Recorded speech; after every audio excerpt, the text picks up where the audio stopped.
Good evening friends.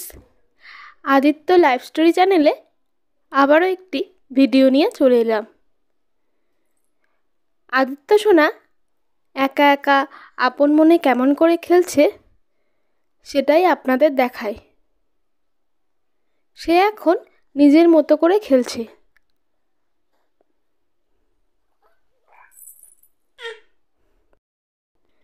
ভিডিওটি ভালো লাগলে চ্যানেলটি সাবস্ক্রাইব করে সঙ্গে থাকবেন।